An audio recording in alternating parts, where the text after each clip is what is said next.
আসসালামু আলাইকুম রহমতুল্লাহি ওয়াবারাকাতু। ইন্নাল হামদালিল্লাহ ওয়াসসালাতু ওয়াসসালামু আলা রাসূলিল্লাহ। আম্মা বা'দ, ফাআউযু বিল্লাহি মিনাশ শাইতানির রাজীম। বিসমিল্লাহির রহমানির রহিম। সুপ্রিয় দিনী ভাই ও বোনেরা, অত্যন্ত গুরুত্বপূর্ণ একটি ভিডিও নিয়ে আপনাদের মাঝে হাজির হয়েছি। আজকের এই ভিডিওটা অনেক গুরুত্বপূর্ণ এই জন্য কারণ আজকের ভিডিও থেকে আমরা জানতে পারবো বিনা হিসাবে জান্নাতে যাবে কারা। বিনা হিসাব অর্থাৎ তাদের কোনো হিসাব হবে না, হিসাব ছাড়া তারা জান্নাতে প্রবেশ করবে। সেই ব্যক্তিগুলো কারা সে বিষয়ে আজকে আমরা জানবো। তাই সম্পূর্ণ ভিডিওটা দেখার জন্য সকলকেই অনুরোধ করা হলো। এরকম ইসলামিক ভিডিও পেতে অবশ্যই চ্যানেলটি সাবস্ক্রাইব করে রাখুন। সুপ্রিয় দর্শক, তাহলে শুরু করা যাক। বিনা হিসাবে জান্নাতে যাবেন যারা। বিনা হিসাবে জান্নাত পাওয়া মহান আল্লাহর অনন্য নিয়ামতের একটি। যারা সর্বপ্রথম জান্নাতে প্রবেশ করবেন তাদের বর্ণনা এসেছে হাদিসের বর্ণনায়। কি আমলের বিনিময়ে কারা সবার আগে বিনা হিসাবে জান্নাতে যাবেন, তাদের লক্ষণই বা কি, এ সম্পর্কে বিশ্ব নবী বা কি বলেছেন? হ্যাঁ, হাদিসের বর্ণনায় সর্বপ্রথম জান্নাতি মানুষদের বর্ণনা করেছেন আমাদের প্রিয় নবী বিশ্বনবী মুহাম্মদুর রাসূলুল্লাহ সাল্লাল্লাহু আলাইহি ওয়াসাল্লাম। আবার কি আমলের বিনিময় এরা বিনা হিসাবে জান্নাতে যাবেন তাও উল্লেখ করেছেন। হাদিসে পাকে এসেছে, হযরত আবু হুরাইরা রাদিয়াল্লাহু তাআলা আনহু বর্ণনা করেন, প্রিয় নবী সাল্লাল্লাহু আলাইহি ওয়াসাল্লাম বলেন, জান্নাতে প্রবেশকারী প্রথম দলটি পূর্ণিমা চাঁদের মতো উজ্জ্বল আকৃতিতে প্রবেশ করবে। সুবহানাল্লাহ। অতঃপর আকাশের সবচেয়ে দীপ্তিমান তারকার মতো উজ্জ্বল আকৃতিতে প্রবেশ করবে। তাদের অন্তরগুলো হবে মানুষের ন্যায়, পরস্পর কোনো ধরনের শত্রুতা ও হিংসা বিদ্বেষ পোষণ করবে না। বুখারী ও মুসলিম শরীফের হাদিস। হযরত আবু হুরাইরা রাদিয়াল্লাহু তাআলা আনহু বর্ণনা করেন, রাসূলুল্লাহ সাল্লাল্লাহু আলাইহি ওয়াসাল্লাম বলেন, জান্নাতে প্রবেশকারী প্রথম দল পূর্ণিমা চাঁদের মতো উজ্জ্বল আকৃতিতে প্রবেশ করবে। অতঃপর পরবর্তী দল হিসেবে প্রবেশ করবে আকাশের সবচেয়ে দীপ্তিমান তারকার সুরতে। সেখানে তারা পেশাব পায়খানা করবে না, থুথু ফেলবে না, নাক ঝাড়বে না।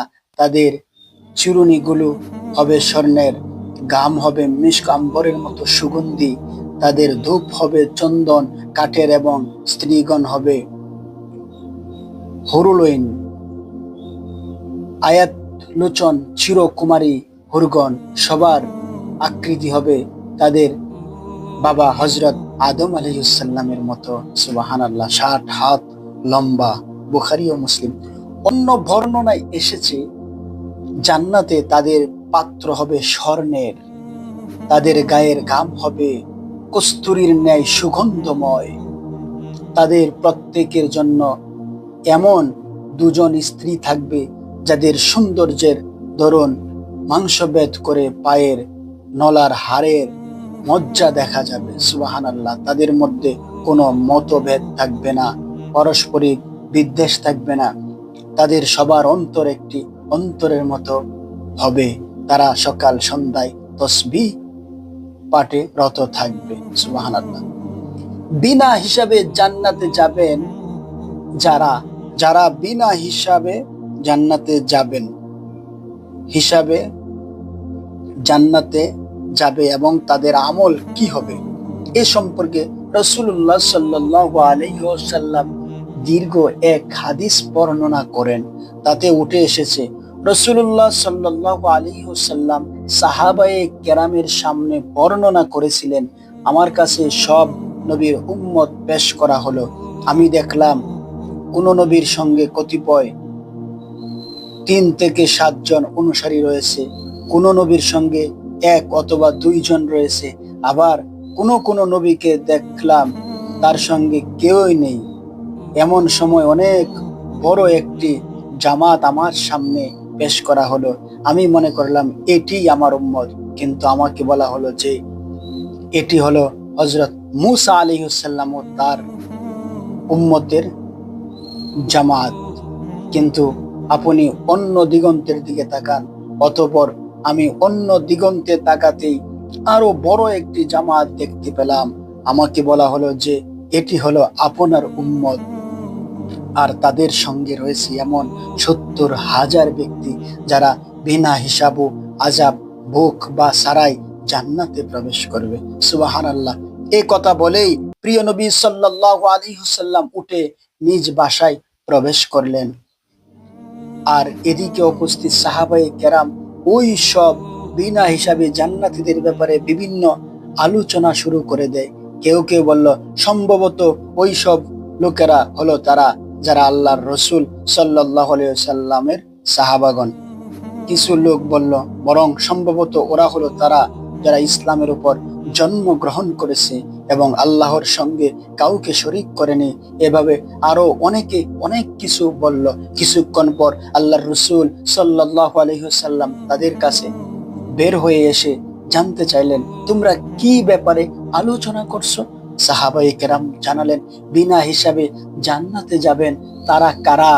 রসুল সাল্লাল্লাহু আলাইহি ওয়াসাল্লাম বললেন, ওরা হলো সেই সব ব্যক্তি যারা ঝাড়ফুঁক করে না এবং ঝাড়ফুঁক করায় না, আর কোনো জিনিসকে অশুভ লক্ষণ বলেও মনে করে না, বরং তারা শুধুই মহান আল্লাহ তাআলার প্রতি আস্থা ও বিশ্বাস রাখে। এই কথাগুলো শুনে হযরত উক্কাশা ইবনে মিহসান রাদিয়াল্লাহু তাআলা আনহু উঠে দাঁড়ালেন এবং বললেন, হে আল্লাহর রসুল, আপনি আমার জন্য দোয়া করুন যেন আমি আল্লাহ তাআলা আমাকে তাদের দলভুক্ত করে দেন। রসুল সাল্লাল্লাহু আলাইহি ওয়াসাল্লাম সঙ্গে সঙ্গে বললেন, তুমি তাদের মধ্যে একজন। অতঃপর আরো এক ব্যক্তি উঠে দাঁড়িয়ে বলল, আপনি আমার জন্য দোয়া করুন যেন আল্লাহ আমাকেও তাদের দলভুক্ত করে দেন। রসুল সাল্লাল্লাহু আলাইহি ওয়াসাল্লাম বললেন, উক্কাশা এ ব্যাপারে তোমার চেয়ে অগ্রগামী।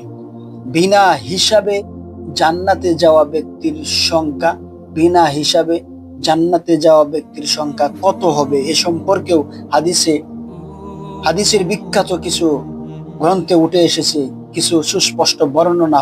তা হলো শুধু ৭০,০০০ই নয়, বরং ওই ৭০,০০০-এর প্রতি হাজারের সঙ্গে আরো ৭০,০০০ করে মুসলিম জান্নাতে প্রবেশের সুযোগ লাভ করবে। অর্থাৎ এই হিসাবে প্রায় ৪৯ লাখ ব্যক্তি। সুবহানাল্লাহ।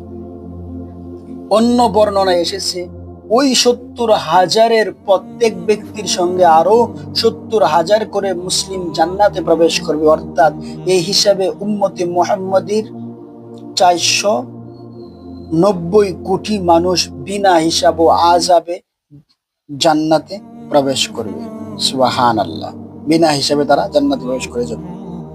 প্রথম বর্ণনায় উল্লিখিত ৭০,০০০ ব্যক্তির বিনা হিসাবে জান্নাত লাভ অনুসারে মহান আল্লাহর ৩ অঞ্জলি অতিরিক্ত মুসলিমকে বিনা হিসাব ও আযাবে জান্নাত প্রবেশের অধিকার দিবেন। আর এর প্রকৃত সংখ্যা শুধু আল্লাহ ভালো জানেন। জান্নাতে প্রবেশকারী প্রথম দল ও তাদের সম্পর্কে কোরআনুল কারীমের বর্ণনায় সুস্পষ্ট। আল্লাহ তাআলা এ সম্পর্কে অনেক সূরার একাধিক আয়াতে তা সুস্পষ্ট করে বলেছেন, ওয়াস-সাবিকুনা আস-সাবিকুন উলাইকাল মুকাররাবুন ফি জান্নাতিন নাঈম সুল্লাতুম মিনাল আউয়ালিন ওয়া কালিলুম মিনাল আখিরিন। আর অগ্রবর্তী গণ তো অগ্রবর্তী, তারাই হবে নৈকট্যপ্রাপ্ত। তারা থাকবে সুখময় জান্নাত সমূহে। বহু সংখ্যক হবে পূর্ববর্তীদের মধ্য থেকে এবং অল্প সংখ্যক হবে পরবর্তীদের মধ্য থেকে। সূরা ওয়াকিয়া। উজলিফাতিল জান্নাতু লিল মুত্তাকিনা গায়রা বাঈদ হাযা মা তুআদুনা লিকুল্লি আওয়াবিন হাফিজ মান খাশিয়ার রহমানা বিল গায়বি ওয়া জাআ বিকলবিন মুনীব।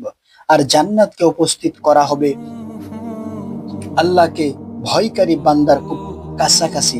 প্রত্যেক অনুগারী প্রত্যেক অনুগারী ও স্মরণকারীকে এরই প্রতিশ্রুতি দেওয়া হয়েছিল যে না দেখে দয়াময় আল্লাহ তাআলাকে ভয় করত এবং বিনীত অন্তরে উপস্থিত হতো। সুপ্রিয় দর্শক, বিনা হিসাবে জান্নাত লাভকারী ব্যক্তিরা কতই না সৌভাগ্যবান ব্যক্তি। তাদের কোনো হিসাবে আল্লাহ নেবে না, বিনা হিসাবে তারা জান্নাতে প্রবেশ করবে। যে বিষয়গুলো আমরা আলোচনা করলাম, আল্লাহ রাব্বুল আলামিন আমাদিওকে এই বিষয়গুলোর উপরে আমল করার তৌফিক দান করুক। আল্লাহ তাআলা মুসলিম উম্মার সবাইকে বিনা হিসাবে জান্নাত পাওয়ার জন্য উল্লিখিত 3টি আমল যথাযথভাবে করার তৌফিক দান করুক। আমিন। সুপ্রিয় দর্শক, সকলেই ভালো থাকবেন, সুস্থ থাকবেন। আল্লাহ যেন সবাইকে বিনা হিসাবে জান্নাতে যাওয়ার সুব্যবস্থা করে দেয়, সেই আশা ব্যক্ত করে এখানেই শেষ করছি।